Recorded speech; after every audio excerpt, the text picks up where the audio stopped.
Conhecido como Deus nos Doces, ele acaba perdendo a vida por acidente e reencarna em outro mundo, vivendo tranquilo até descobrir que possui um poder mágico de nível lendário. Durante o segundo dia do Campeonato Mundial de Doces, ele se aproxima das finais e um dos participantes chama a atenção de todos. Ele é conhecido como Deus, e todos pedem para que ele faça as esculturas de doce. Ele está deixando todos impressionados com sua capacidade. Todos fazem esculturas lindas e nosso protagonista fica animado por doces tão lindos, dizendo que mesmo assim ele iria vencer essa competição.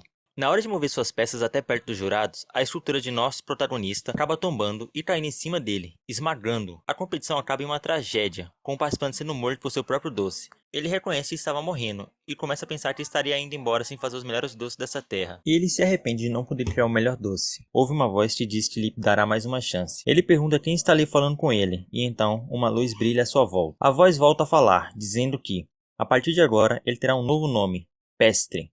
Ele é mostrado em sua nova forma, em um novo mundo onde mora no feudo de Morden. Seu pai, Cassaroli, se tornou o senhor dessa terra. Era uma terra árida, imprópria para o plantio. Mas com a ajuda dos moradores, esforçando-se por 20 anos, eles conseguiram torná-la frutífera. Por conta desses esforços, cresceram e se tornaram um feudo de 3 vilarejos com 40 pessoas em cada um, capazes de produzir trigo e cevada. Em um treino com seu pai, Pestre, no auge de suas habilidades com a espada, lembra-se que reencarnou como filho do Lorde desse feudo.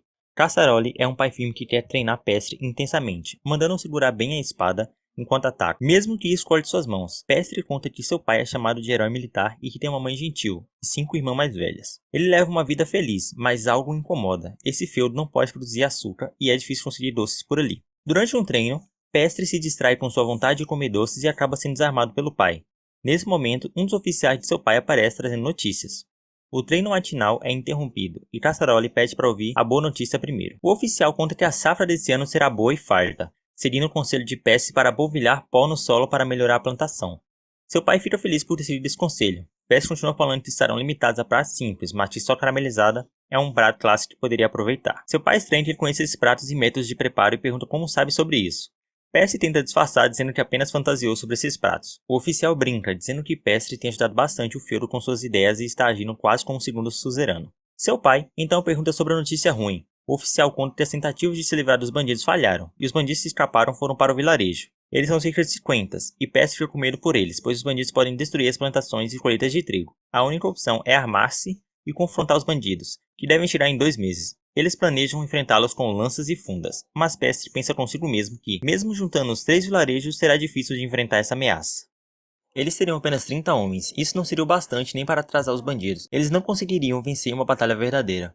Pensam em se esconder em um dos rios da região, enquanto Cassaroli pede ajuda à Condessa de Redes. Porém, isso acarretaria outro problema, afetaria a reputação da Condessa, que seria considerada incapaz se eles conseguissem lidar com os bandidos que ela não conseguiu. Das opções, eles falhariam e seriam roubados.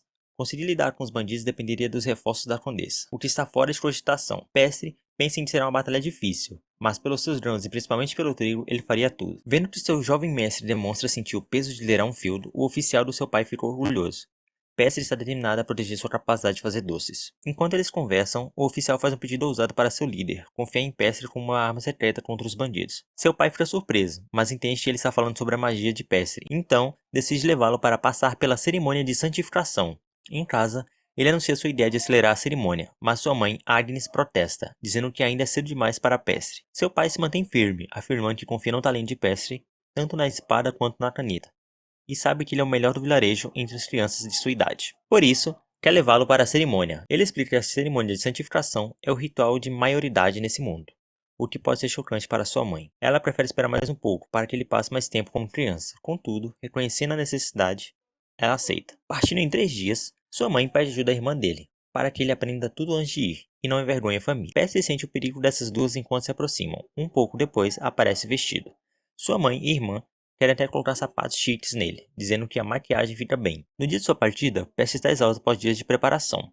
Após se despedir de seus amigos, prometendo comer muito na capital, seu pai ativa sua magia. Ele invoca uma magia de teletransporte, desaparecendo com os dois na frente de todos. O fato de Cassaroli ser um mago proficiente era conhecido por todos no feudo. Pestre fica animado ao ver tantas pessoas pela primeira vez desde que reencarnou. Ele não tinha acesso a tanta variedade de frutas e doces, vendo até açúcar mascavo na feira. O feudo onde nasceu é pobre em doces, e agora ele se sente no paraíso. Ele já pensa em comprar açúcar e começar a produzir doces como bolo de açúcar mascavo, bolo de chocolate e pudim. Seu pai diz a ele que, se passar pela cerimônia de maioridade, poderá escolher qualquer coisa na feira como presente. Ele fica em dúvida entre tantas coisas boas e acaba encontrando maçãs. Seu pai diz que aquilo se chama broncas, e espera que nascem ao sul, sendo meio azedas. Pestri reconhece que essas maçãs são boas para a culinária, e pensa em fazer pratos com elas, talvez até plantá-las em sua terra. Seu pai ficou orgulhoso dele, já está pensando em levar melhorias para o field, vendo que ele está se tornando um suzerano de primeira aos poucos. Pestri imagina que, com apenas 5 maçãs, poderia fazer muitas coisas. Ele queria usar açúcar, mas isso por si só já é um item de luxo. Então, ele pensa em criar abelhas em sua terra para poder caramelizar as maçãs, criando tortas, bolos e doces. Seu pai vê que ele tem talento e pensa que, se ele continuar assim, herdará o feudo, criando um exército forte e uma fortaleza impenetrável. Mas seu filho está com um pensamento totalmente diferente. Ele quer criar uma terra doce e feliz, fazendo o que ama. Eles vão à igreja para falar com o padre, conhecido do seu pai. O padre os sauda, dizendo que não os via desde a cerimônia da irmã de Pestri. Seu pai conta sobre a aventura que teve no inverno e como conseguiu salvar seu povo com a ajuda de seu filho. No feudo, a irmã de Pestri está conversando com o oficial de seu pai. Ela pergunta sobre a genuína santificação e ele explica que é a cerimônia que traz à tona de magia de alguém. Ela conta que, quando tentou fazer esse ritual, não conseguiu por ter um poder mágico muito baixo. Então, ela pergunta o que fazem durante esse ritual. O oficial começa a explicar que te dão algo para beber.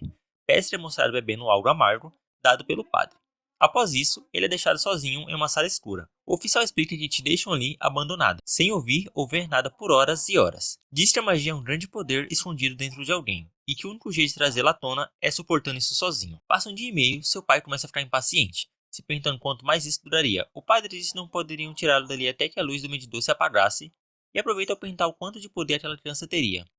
Pestri está feliz da vida, pensando nas maçãs que ganharia e no que faria com elas. Ele acha uma porta de luz em sua ilusão, e ao entrar nela, vê diversos pontos brancos entrando em seu corpo, percebendo que aquilo era magia. Seu pai o chama e ele acorda. Pestri se saiu bem, ficando 2 dias inteiros ali dentro. Ele diz que teve diversos sonhos, mas não consegue se lembrar. Depois disso, eles vão concluir o processo. O padre disse que, se ele teve sucesso em conseguir seu poder, a escritura que ele iria ler teria algum significado. O padre começa a ler. Por mais vasto que seja este mundo e abundante em formas de vida, todos recebem igualmente as bênçãos divinas. Assim, seu povo recebe as graças imensuráveis de nosso Deus Santíssimo. Você, que se chama Pestri, receberá agora as bênçãos divinas. Enquanto ouve essas palavras, Pestri se vê em um corredor e começa a pensar em tudo que pode fazer. Ele percebe que a própria estrutura mágica é de magia, recebendo mais uma vez aquele poder mágico em seu corpo. Na realidade, ele está brilhante, diante de seu pai e do padre. O padre diz que talvez ele tenha conseguido um poder quase único nos dias atuais. Eles se despedem, fazendo uma generosa doação à igreja. Pestri já tem dificuldade em escolher uma maçã, mas acaba ganhando algumas de brinde do dono da venda. Voltando à igreja, o padre, que parecia uma boa pessoa, começa a falar mal da doação de Cassaroli. Ele diz que é apenas moeda de prata, típico de um nobre caipira que ganhou seu título no campo de batalha, e comenta que isso não compra excelência. Enquanto ele arma esse plano podre, Pestri e seu pai se deliciam com as maçãs, pensando em não contar para as meninas. Pessoal, então esse é o resumo do primeiro episódio. Caso tenham gostado, dá aquele like, compartilha, se inscreve e até o próximo vídeo.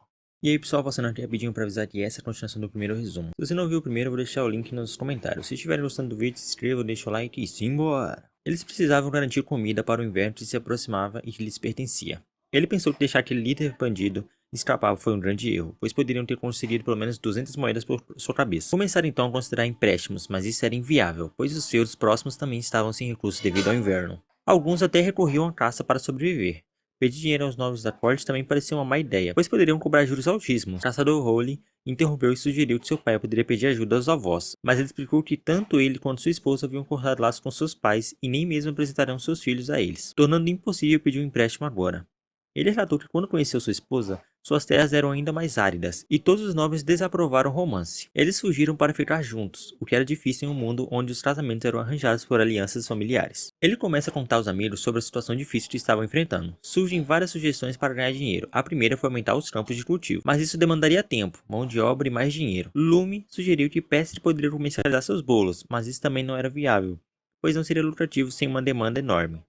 Mark, empolgado, sugeriu que Pestri ensinasse magia. Ele gostou da ideia de aprender magia para fazer coisas incríveis e ficar rico, mas Lume o cortou, dizendo que usar magia de fogo poderia acabar em desastre. Pestri, então, teve uma ideia. Pediu que os amigos desenhassem algo no chão. Mark desenhou ele derrotando um dragão com sua magia, e Lume desenhou uma torta. Pestri usou sua magia nos desenhos e todos ficaram surpresos com o clarão que surgiu. transformando os desenhos em tatuagens temporárias. Marte sugeriu que Percy pudesse usar essa magia para criar retratos permanentes em madeiras e paredes. Pensando nisso, Percy faz um retrato da mãe de Marte em um pedaço de madeira, impressionando a todos. Seu pai viu potencial na ideia e pensou em cobrar de 5 a 10 moedas de ouro por retrato, mais barato que contratar pintores. A mãe de Percy concordou que envolver suas famílias na crise seria impossível. Percy encontrou uma maneira de ganhar dinheiro, levando sua irmã para conhecer possíveis maridos. Isso era comum na Idade Média, mas ele pensou em economizar dinheiro evitando viagens longas. Sugere fazer retratos mágicos, permitindo que as famílias apresentassem seus filhos sem precisar viajar. Percy mostrou um retrato mágico, o que impressionou a condessa. Ela ofereceu 100 moedas de ouro por sua ideia, mas Percy negociou até 150 moedas. A condessa, percebendo o talento de Percy, concordou e pediu desculpas por subestimá-lo. No final, Percy deixou a condessa impressionada com seu talento e agradecido pela hospitalidade. Ele se apresenta como um dos melhores da sua turma, mas fica nervoso diante de todos, chamando por um pronome de respeito e hierárquico. Ele pede para ser chamado apenas pelo nome. O Douto intervém, pedindo desculpas e explicando que o garoto é um fã ansioso para conhecê-lo. O Douto então pergunta sobre Percy, que estava quieto observando, e seu pai manda ele se apresentar.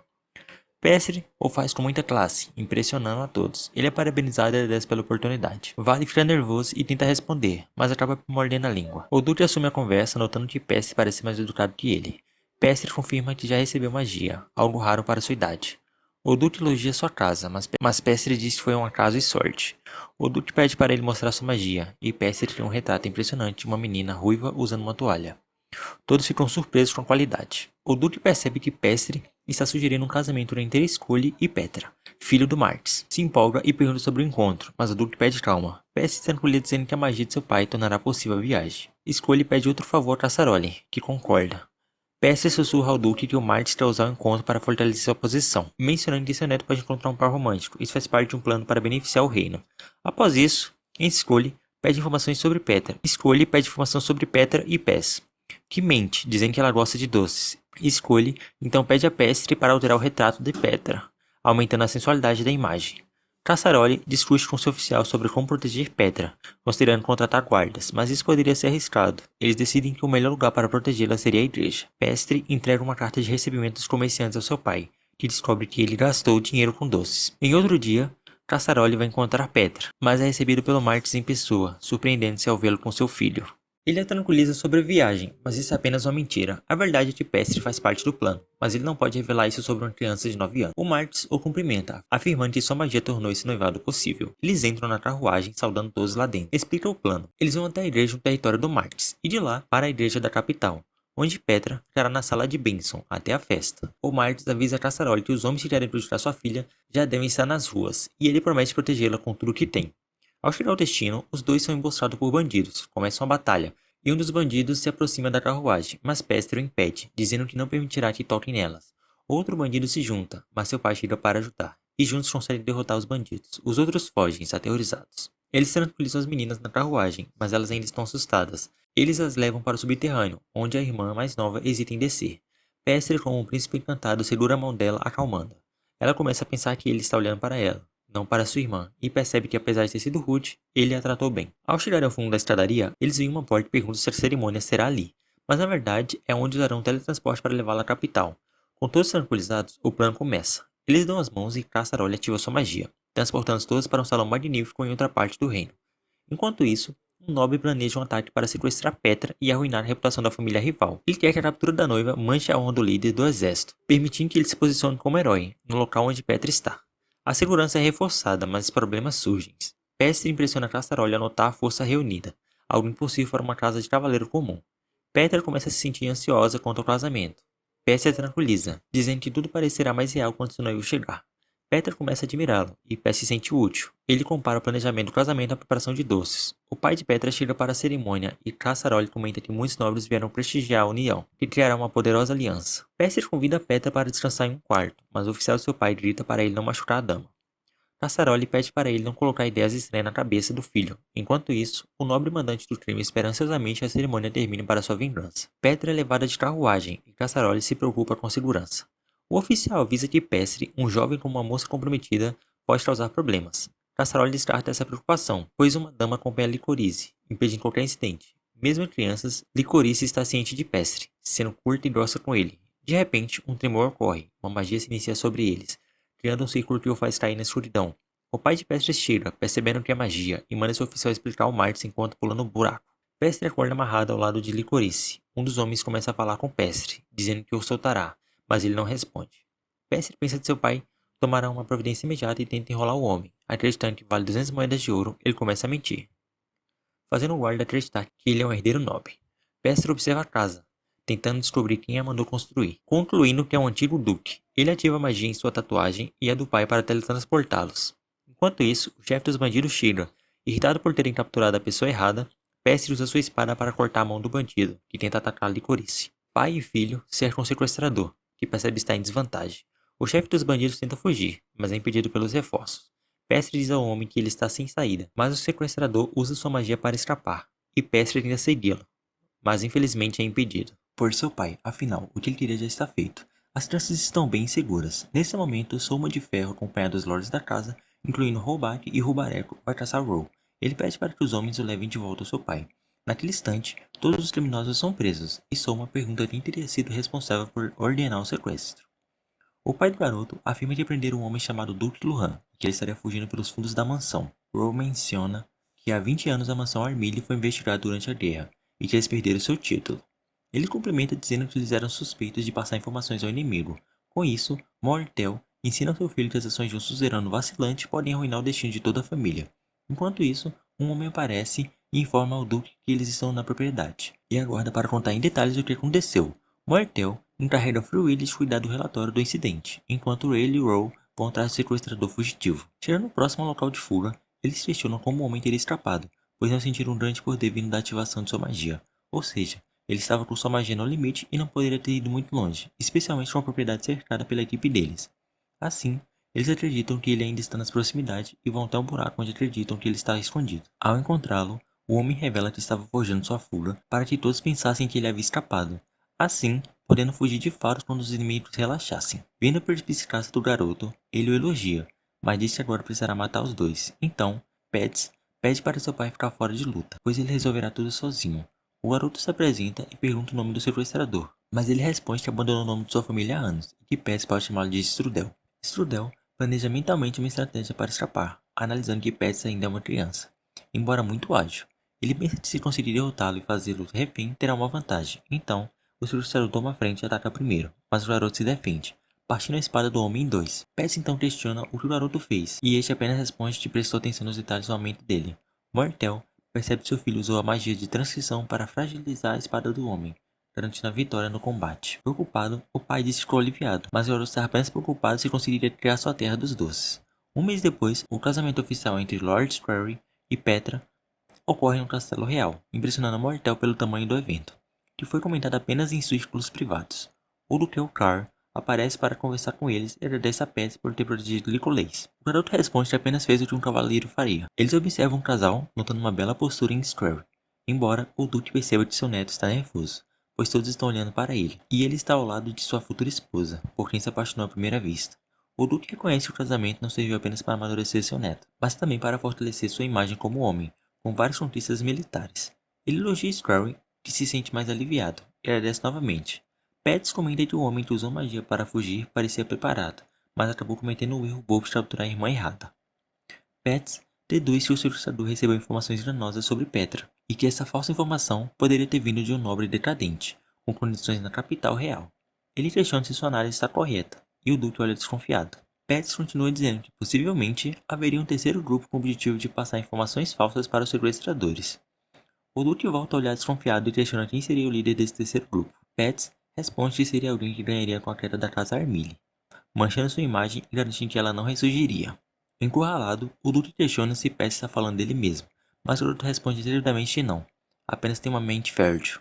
Mortel intervém, perguntando sobre a real intenção deles. Pets explica se seu feudo tem poucas safras, e o Duque entende que estão pedindo ajuda financeira. O Duque tenta se esquivar, mas Pets ameaça velar tudo ao Martins ao lado dele, forçando o Duque a aceitar e ajudar.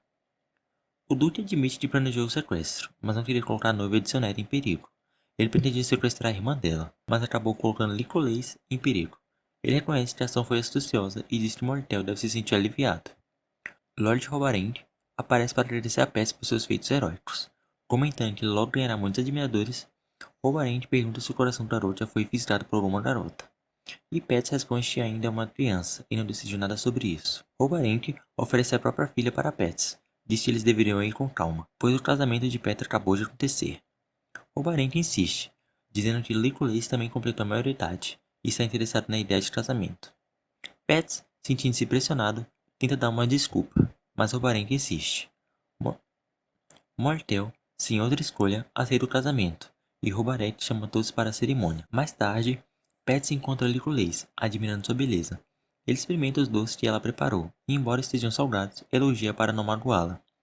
Pets jura proteger o sorriso de Licorice para sempre. Enquanto isso, Mortel tenta explicar a Hades a situação, e ela fica perplexa ao descobrir que se trata de uma noiva para Pets, e não de uma traição. No entanto, Hades é surpreendida por um subordinado, que conta sobre o casamento de Pets com a filha do Marx. Ao descobrir que Licorice, envolvida no sequestro, está casada com Pets, Hades questiona qual das filhas seria. O subordinado explica que o casamento prova a castidade de Licorice após o sequestro, e Hades percebe que Roubarente possivelmente planejou romper o casamento no futuro.